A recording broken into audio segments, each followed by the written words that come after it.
my days, shining like the sun, lighting up my waves. With every glance you catch me by surprise. You're the apple of my eyes, my sweet alibis. In this game of life, you're my favorite play. No one can stop me, I'm loving you all day. Oh Sylvie, you're my sunshine, my delight. In this beautiful life, you're my guiding light. Forever I'll cherish, forever I'll stay.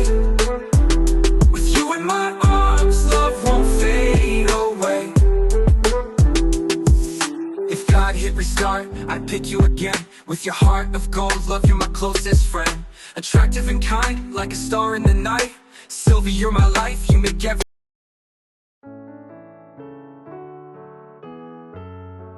Jacqueline, a young girl, knew only conflict. Her home, the Democratic Republic of Congo, was ravaged by war. Every day was a struggle for survival. Fear was a constant companion. But I had a dream of peace, of opportunity, of a better life. I yearned for a place where I could live without fear, where I could build a future. And so, with a heavy heart but unwavering hope, Jacqueline fled her homeland. She embarked on a perilous journey, leaving behind everything she knew. Her destination, America, the land of promise. America welcomed me with open arms. I found refuge, a chance to start anew. The kindness of strangers gave me strength. I was determined to make the most of this second chance. She knew that life in America wouldn't be easy, but she was ready to work hard, to overcome any obstacle. Jacqueline carried with her the resilience of her past and the hope for a brighter future.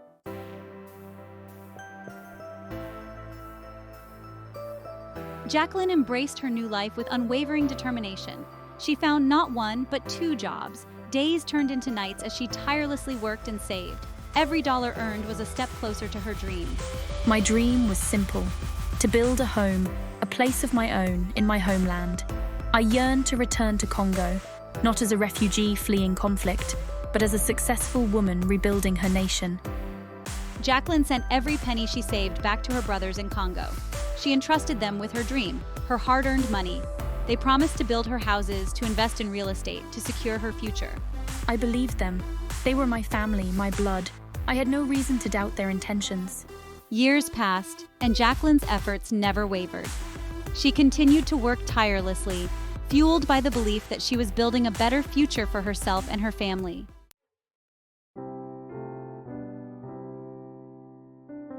Months turned into years, and Jacqueline's longing for her homeland intensified. She found solace in the letters from her brothers.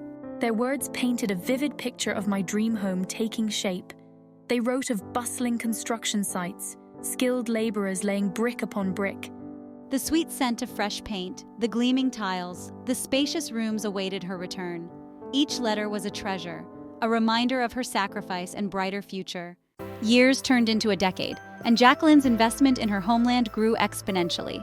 Her brothers expanded their portfolio beyond single-family homes. They sent me plans for apartment complexes, bustling marketplaces, and even a small hotel. Jacqueline felt an immense sense of pride in her accomplishments. She had risen from the ashes of war, transforming herself into a successful entrepreneur.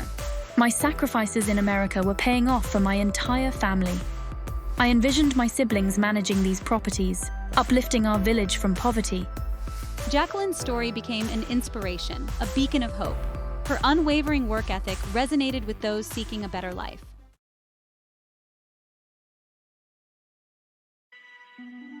"15 years had passed since Jacqueline first set foot on American soil. 15 years of relentless work, of unwavering sacrifice, of unwavering trust in her family. The time had come for her to return to Congo, to finally lay eyes on the fruits of her labor, to walk through the doors of her houses, to breathe in the air of her homeland as a successful, independent woman. Excitement bubbled within her, tinged with a sliver of apprehension. The whispers of doubt, once easily dismissed, now echoed loudly in her mind. I can't shake off this feeling that something isn't right. What if the reality awaiting me in Congo doesn't match the picture-perfect image my brothers have painted? Despite her anxieties, Jacqueline pushed forward with her plans. She had invested too much, sacrificed too much to turn back now. She meticulously planned her trip, keeping it a secret from her brothers. She wanted to surprise them, to witness their joy and pride firsthand. She yearned to see the look on their faces when they realized the magnitude of her success, the tangible evidence of her unwavering love and support. As she boarded the plane, a mix of emotions surged through her: anticipation, trepidation, and a deep-seated longing for closure. The journey back to Congo was more than just a physical voyage. It was a journey into the depths of her past, a confrontation with the unknowns of her future, and a quest for the truth that lay hidden beneath years of carefully constructed narratives. Jacqueline's heart pounded with anticipation and anxiety as her plane touched down in Congo. The air, thick with humidity and unfamiliar spices, awakened memories both bitter and sweet. She was engulfed by a sea of faces, vibrant colors, and animated conversations. Amidst the chaos, she felt a profound sense of displacement. It's all so familiar, yet so foreign. The drive from the airport was a blur of sights and sounds. Years in America had dulled her senses to the raw beauty of her homeland. Lush greenery sprawled in every direction, teeming with life. Jacqueline's excitement waned, replaced by unease. The luxurious homes in her brother's letters seemed a world away from the poverty she witnessed. They must have uplifted the community, right? Yet the nagging feeling that something was amiss refused to be silenced. The closer they got to her village, the more intense her trepidation grew. Now she was returning as a successful woman, determined to rebuild her future. But as the car rumbled down the dusty road, a chilling thought gripped her heart. What if there's nothing left for me here? The car rolled to a stop outside a modest but brightly painted house. Children paused their play to stare at the unfamiliar visitor. Jacqueline took a deep breath, composing herself. This was it, the moment of truth. After years of longing, she was finally home. This is it. I'm finally home. Her brothers rushed out to greet her, their faces breaking into wide smiles. They embraced her warmly. Relief washed over Jacqueline, silencing her doubts. Welcome home, little sister. We have prepared a feast in your honor. Jacqueline allowed herself to be swept away by their enthusiasm.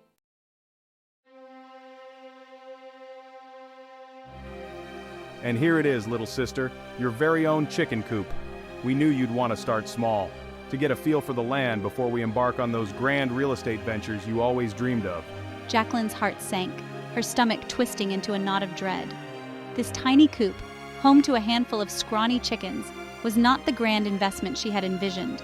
But what about the houses, the apartment buildings, the hotel, the pictures you sent? Her brothers exchanged uneasy glances, their smiles faltering for the first time. Ah, those pictures. Well, you see, little sister, we didn't want to worry you with the complexities of construction in Congo. Those were just ... inspirational images to keep your spirits high while you toiled away in that foreign land. Jacqueline's mind reeled, struggling to grasp the enormity of their betrayal. All those years of backbreaking work, of scrimping and saving, of sacrificing her own happiness for their supposed prosperity, had been for nothing. The photographs, the letters, the elaborate tales of construction and investment were nothing more than a cruel charade, a web of lies spun to keep her money flowing. Her legs trembled, threatening to give way beneath the weight of her shattered dreams. The world around her blurred as a wave of nausea washed over her. She stumbled back, her hand instinctively reaching out for support, but finding only empty air. Her brothers, their faces now etched with guilt and shame, made a move to catch her, but it was too late.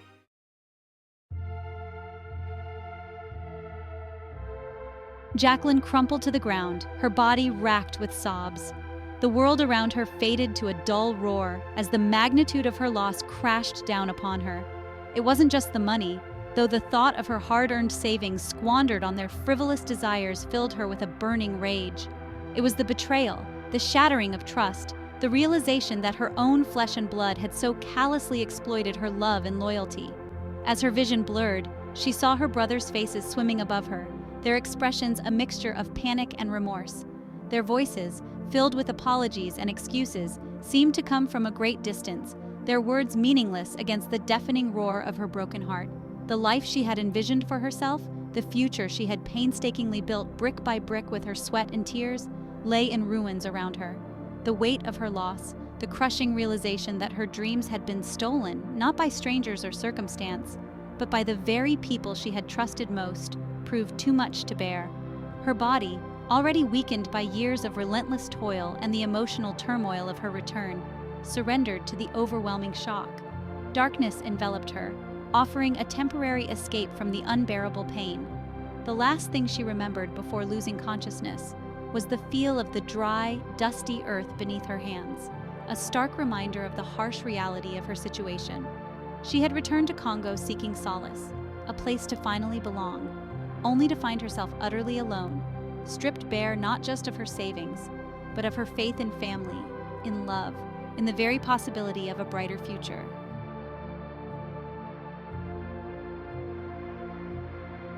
Jacqueline awoke in a sterile white room, pain shooting through her body. Where am I? What happened?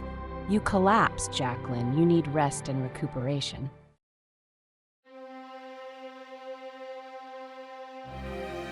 The weight of her brother's betrayal pressed down on Jacqueline, heavier than any physical ailment. The vibrant, determined woman who had stepped off the plane just weeks earlier was gone, replaced by a shell. We confessed, begged for forgiveness, even offered to repay the stolen money.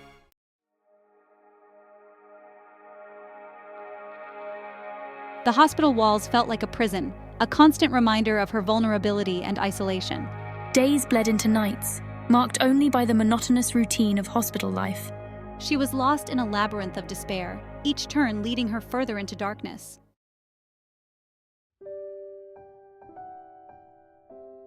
One afternoon, a new sound reached Jacqueline's ears, a melody, soft and lilting. The sound sparked a flicker of curiosity within her. The music, like a beacon in the night, pierced through the fog of her despair.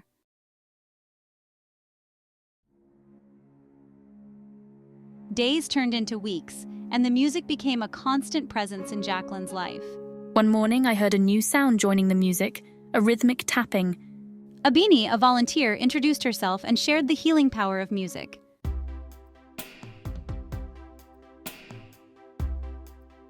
Abini's visits were more than just music therapy.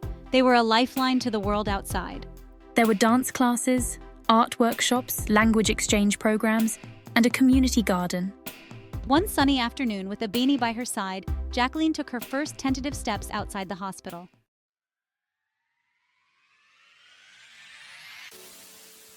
The community center became Jaclyns Refuge, a haven from the storm that had ravaged her life.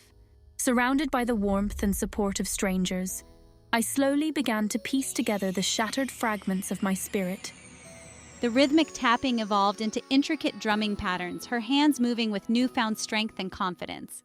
The road to recovery was long and arduous, marked by setbacks and moments of despair. The pain of my betrayal lingered, a shadow lurking at the edges of my newfound joy. But with each passing day, the shadows grew fainter, eclipsed by the light of hope that now illuminated her path. I never forgot the betrayal that had brought me to my knees, but I refused to let it define my spirit. She had emerged from the depths of despair, not unscathed but stronger, her spirit tempered by adversity, her heart filled with a newfound capacity for compassion and forgiveness. The money I had lost, the dreams that had been shattered, paled in comparison to the strength I had discovered within myself, the unwavering support of the community I had found. Life had thrown her an unexpected curveball, but she had landed on her feet, her spirit unbroken, her determination unwavering. I had learned that true wealth lay not in material possessions, but in the strength of my spirit, the resilience of my heart, the unwavering love of those who stood by my side. The journey ahead was still uncertain, but she faced it with her head held high, her heart open to the possibilities that lay ahead.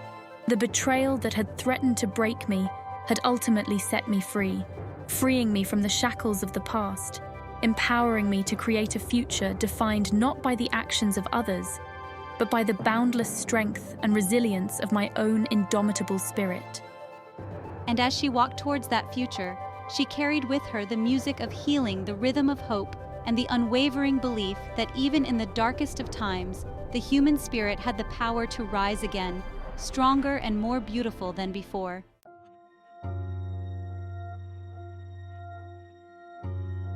Jacqueline's story is a stark reminder of the importance of trust, both in our personal lives and in the wider world. We place our trust in our families, our friends, our communities, and our institutions, believing that they will act in our best interests, that they will honor the bonds that unite us.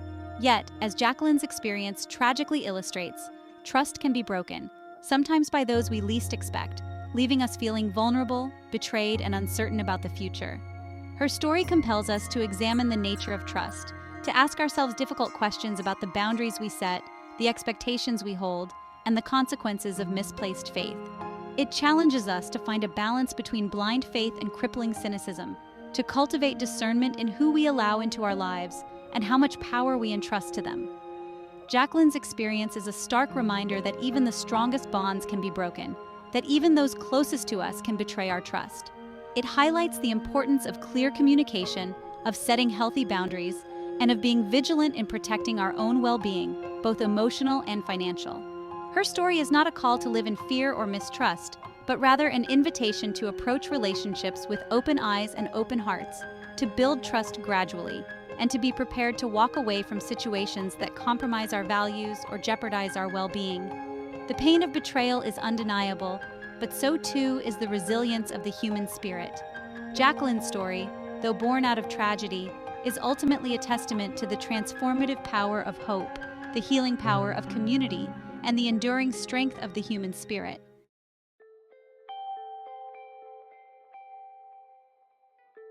While Jacqueline's physical paralysis remained, her spirit soared. I became a beacon of hope for others, proving that even in the face of unimaginable adversity, the human spirit could find the strength to heal, to forgive, and to rebuild. She channeled her pain into purpose, dedicating her life to empowering women and fostering a sense of community. My story, a testament to both the fragility and resilience of the human spirit, became a catalyst for change, inspiring others to confront injustice, to demand accountability, and to build a more equitable and compassionate world. Jacqueline's legacy lived on in the hearts of those she touched, a reminder that even in the darkest of times, hope endures, resilience prevails, and the human capacity for love and compassion knows no bounds. My story is a call to action, urging us to be more discerning in our relationships, to cherish and protect those who have earned our trust, and to extend a hand of compassion to those who have been wounded by betrayal. Jacqueline's journey, though marked by tragedy and loss, ultimately reminds us that even in the face of unimaginable adversity, the human spirit has the capacity to rise again, stronger, wiser, and more compassionate than before. May my story inspire us all to live lives of purpose and integrity, to be beacons of hope in a world that so desperately needs it, and to create a future where trust is cherished, betrayal is condemned, and the bonds of community empower us all to thrive.